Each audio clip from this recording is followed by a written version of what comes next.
Respected brothers and my respected sisters,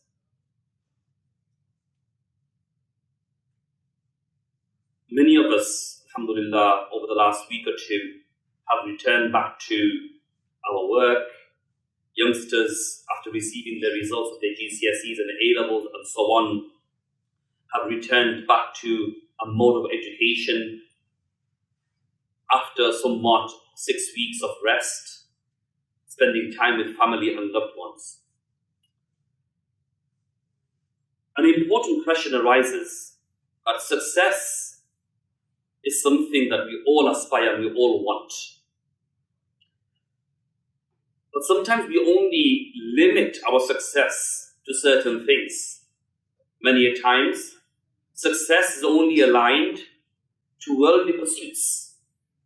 When a youngster receives the results of GCSEs and A-levels, and many youngsters receive and others receive their results of their university studies, though these are very looked up to aspirations, this is something which I mentioned is fardul kifaya.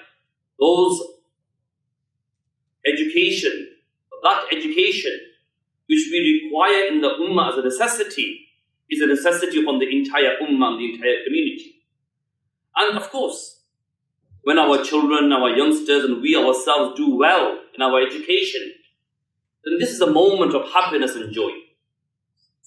A father will honor their child when they do well in their education, and rightly so. When our children and our youngsters, and in today's climate, even those who later on as mature students receive good qualifications, it is a moment of honor and happiness. But is this the only happiness that we're after? Will this allow us to attain the rahmah of Allah? Will this allow us to achieve everything that we want to do in this life? And this is where we need to really rethink our approach of what is happiness and what brings happiness. If a child earns haram, so they get a good qualification, whatever that qualification is, and they go out and they earn haram, they don't bother where their income comes from. They don't care where it comes from. And then they come home and put it on the table in front of the parents. This creates a joy in the hearts of parents that, mashallah, my child is earning and they're supporting us and bringing money and bread to the table. However, if the father and the parents are fully aware that this income is haram, it's come from drug dealing, it's come from interest-bearing transactions, from deception, from harassment, from deceit, then they too will be embroiled in that haram in the eyes of Allah subhanahu wa ta'ala. They may take this money, they might buy a car, they might pay the mortgage off, they may feel very proud, they talk to other parents, mashallah, my child earns, but deep in their hearts, if they have any feeling that this income is haram, in the eyes of Allah, they too will be accountable. Just the way the child goes and deceives people, harasses people, burgles people, and brings this money in his possession and brings it to the parent, and the parent does not ask a question, then in the eyes of Allah, these parents will also be brought accountable and will be the same way guilty as their child.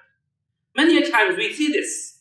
Many a times we see youngsters bringing money to the table, something that person earns an entire month, this person is earning 1 week. The parents must think, mashallah, what an excellent job, highly likely it could be. But the majority of the times that's not the case. This youngster doesn't have much qualification. This youngster doesn't have much of a working background. This youngster is hanging around with the wrong people. So these should be alarm bells which we are all considering. And today, brothers and sisters, we feel that success only lies with monetary outcomes.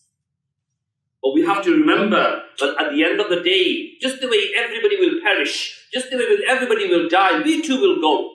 And on the day of judgment, as Imam Tirmidhi rahimahullah mentions, on the day of judgment, Allah subhanahu wa ta'ala will not allow an individual to move from their spot. لا تزال قدم عبد حتى يسأل عن أربع.